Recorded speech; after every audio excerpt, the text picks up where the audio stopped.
In memory of Stacey Mitchell, 1990 to 2006.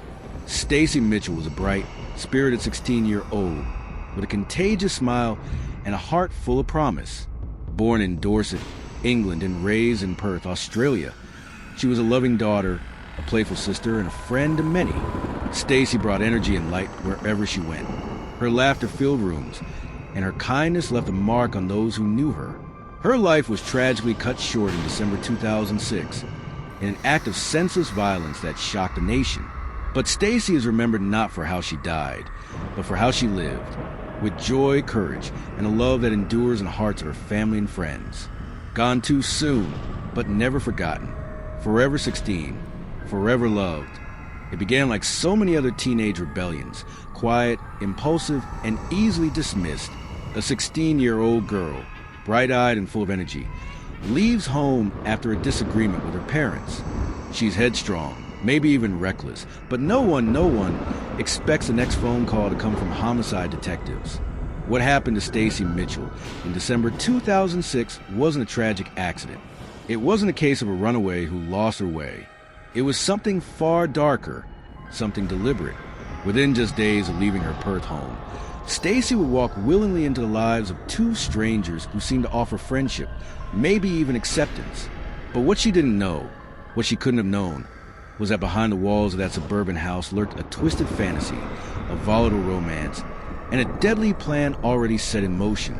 And by the time anyone realized she was missing, Stacey was already dead, her body stuffed into a wheelie bin, her murderers smirking and kissing over her lifeless corpse, as if her death were a scene from a film they'd written themselves.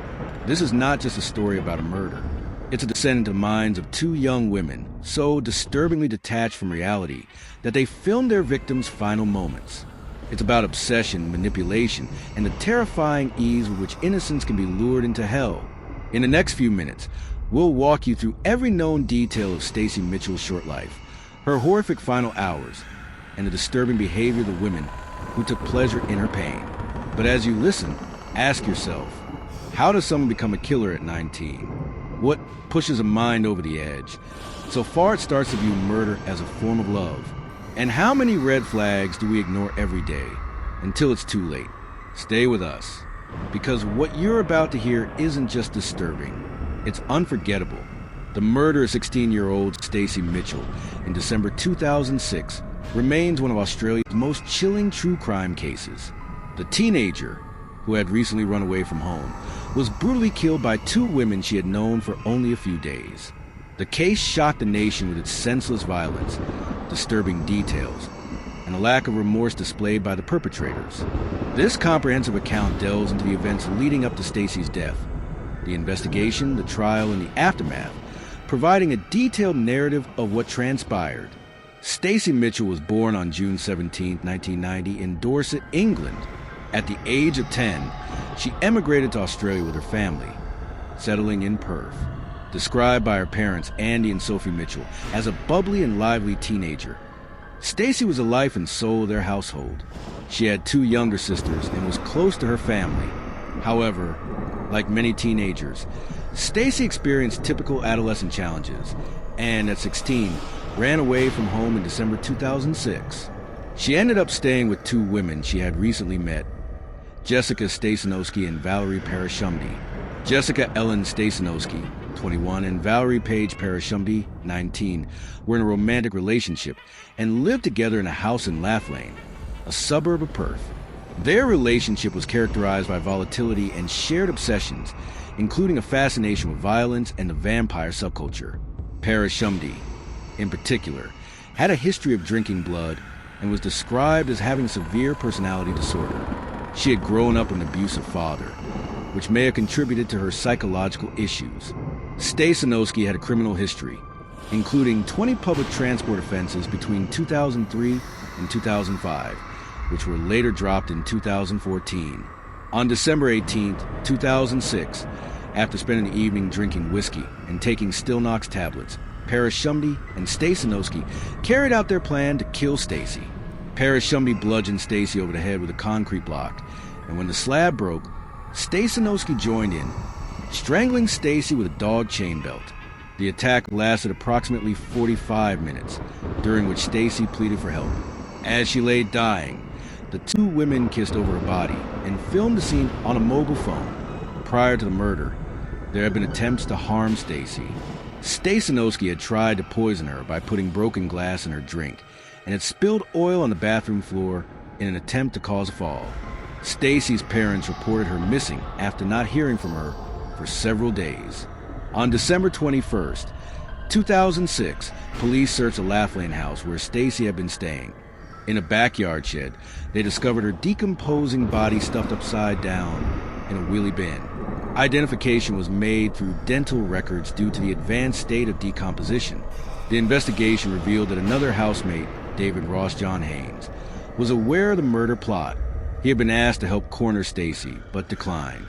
However, he did not alert authorities and was later sentenced to 2 years in prison for being an accessory after fact. In November 2007, Stasinowsky and Parashumti pleaded guilty to the willful murder of Stacey Mitchell.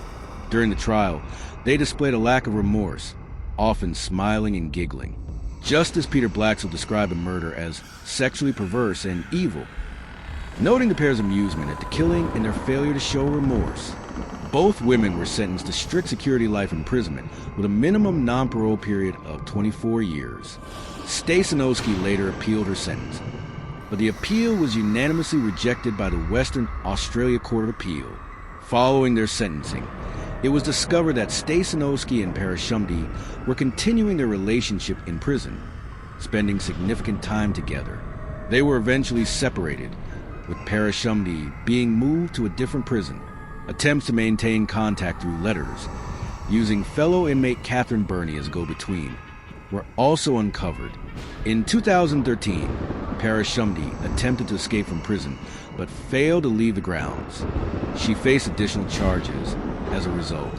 The murder had a profound impact on Stacey's family. Her parents kept her belongings, including Christmas presents they had planned to give her, as cherished memories. Her father, Andy Mitchell, expressed the enduring pain of losing his daughter, stating, "It's very hard. You think about it every day." The brutal murder of Stacey Mitchell by individuals she barely knew serves as a stark reminder of the potential dangers that can arise from misplaced trust. The case highlighted issues related to youth vulnerability, the impact of psychological disorders, and the importance of vigilance in protecting young individuals. While justice was served through the sentencing of her killers, the loss experienced by Stacey's family and the community remains immeasurable. But even with both women locked away, questions linger like a shadow that refuses to lift. Why did Stacey trust them in the first place? Could someone, anyone, have seen this coming? What if David Haynes had spoken up sooner? And how many more vulnerable teens are slipping through the cracks, unnoticed, until it's too late? Stacey Mitchell was just 16, full of promise, full of life. She had her flaws, sure, like any teenager. But what happened to her wasn't just murder. It was cold, calculated, and disturbingly cruel. It was two people playing God with a young girl's life, and enjoying every minute of it. And perhaps the most haunting question of all, are there others out there like Jessica Stasinowsky and Valerie Parashumti, waiting, watching, blending in, wearing the mask of friendship? This isn't just a story from the past. It's a warning for the present. If this case chilled you as much as it chilled us, if you believe stories like Stacey's deserve to be heard, really heard, then don't look away. Subscribe to the channel for more in-depth true crime stories, real cases, and disturbing truths that demand our attention. Because behind every headline, there's a deeper story.